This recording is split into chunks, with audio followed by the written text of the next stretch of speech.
I thank our Prime Minister for his insightful statement, and now I give the floor to the Ministry of Planning of Colombia, Luis Fernando Mejía. Mr. Minister, the floor is yours.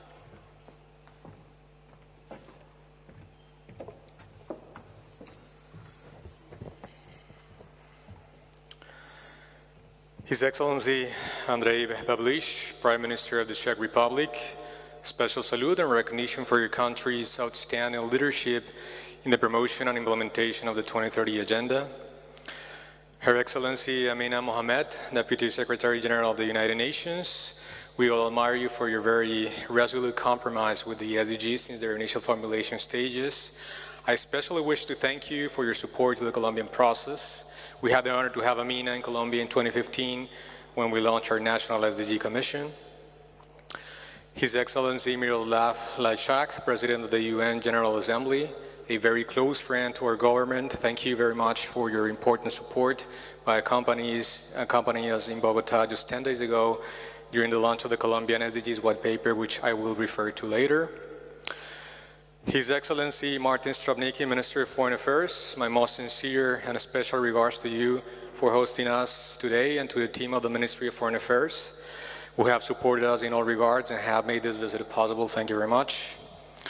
Her Excellency Maria Chatardova, Ambassador and President of the ECOSOC, special thanks for the organization of this event, for having personally flown to Bogota to extend this invitation, and particularly for your outstanding results on leadership as President of the ECOSOC. His Excellency Jaime Alberto Cabal, Colombian Ambassador to Czech Republic and Austria. And last but not least, my dear wife Margaret, thank you very much for being here. It has been a true honor for Colombia to work hand in hand with the Czech Republic, and we can only but celebrate this friendly and strategic partnership that has brought so much value to both other countries. Colombia is the 31st largest economy in the world, with a population of 50 million people.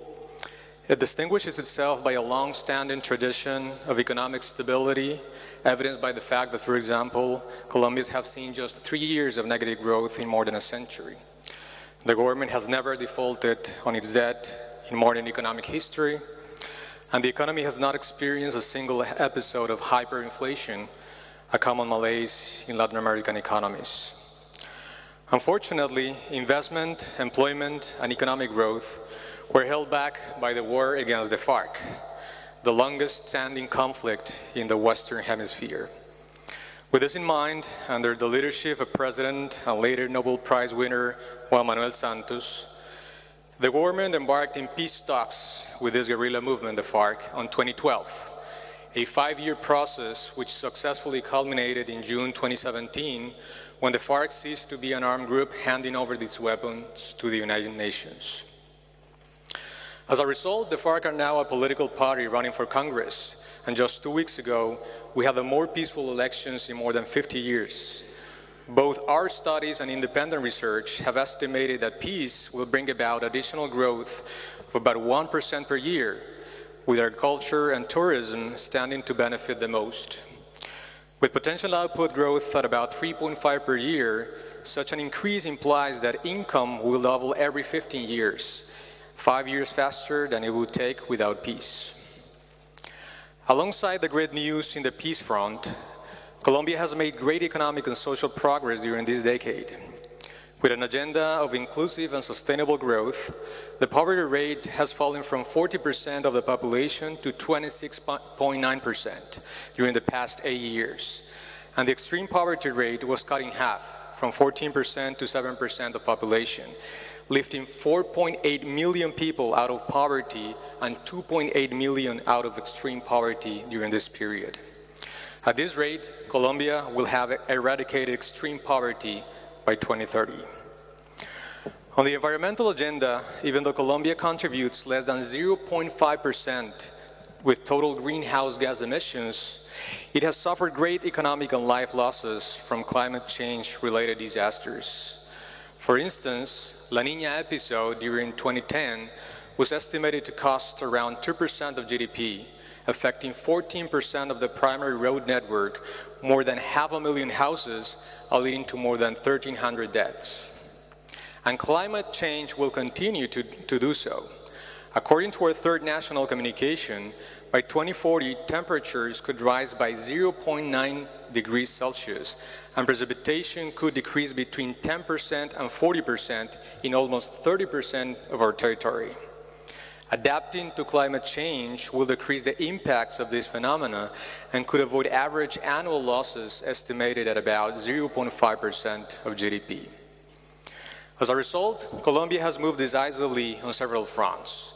First, President Santos made a pledge in COP21 in Paris of reducing greenhouse gas emissions by 20% by 2030, involving specific compromises by all sectors of the economy. Second, we have created or strengthened the necessary public entities for adapting to and mitigating climate change, including a National Adaptation Agency and a National Climate Change Committee. Third, a recent tax reform introduced a carbon tax and a plastic bags tax, which are collecting $200 million per year, with their proceeds being directed towards reforestation and restoration of water bodies. All these efforts are being pursued under the umbrella of an all-encompassing agenda, the Sustainable Development Goals.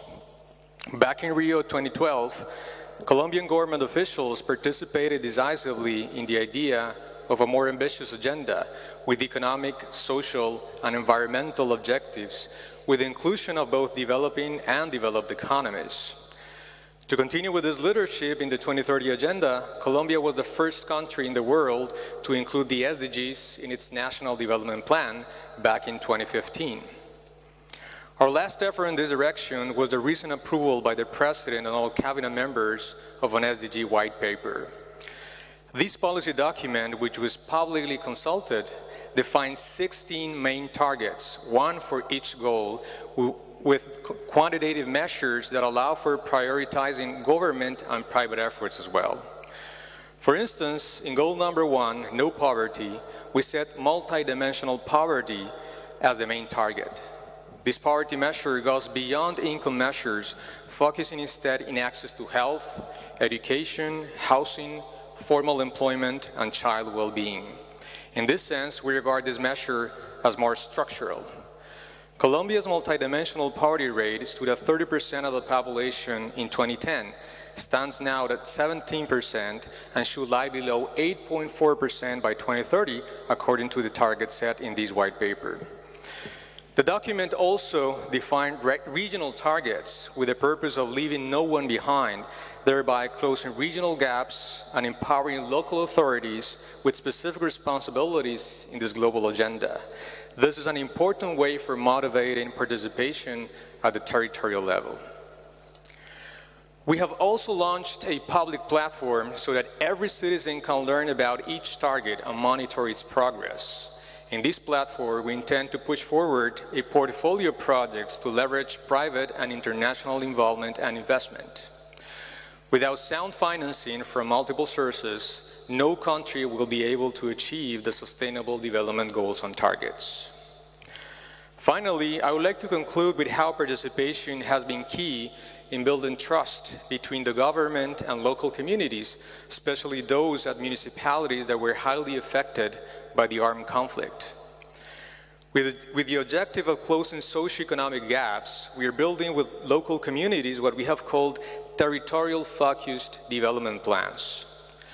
Bringing together the peace, SDG, and climate change agenda, projects are being identified and prioritized at the local level, then aggregated at the regional level, and presented nationally as a portfolio for projects for public and private investment. This, combined with innovative measures like tax breaks for new companies that are creating these mainly rural communities, and tax deductions for large companies that want to invest in projects from that portfolio, are creating the right conditions for the advancement of inclusive growth and the Sustainable Development Agenda. Colombia has put in place 4 pillars for achieving this agenda: political willingness, policy priorities, financing vehicles, and participation. Although challenges still lie ahead, we believe Colombia, alongside other countries like the Czech Republic, have started to build a more prosperous and sustainable society on the solid foundation of these 4 pillars. We certainly hope all countries within their national priorities will embark in this critical world agenda. The time to act for current and future generations has come. We must do so without hesitation. Thank you very much.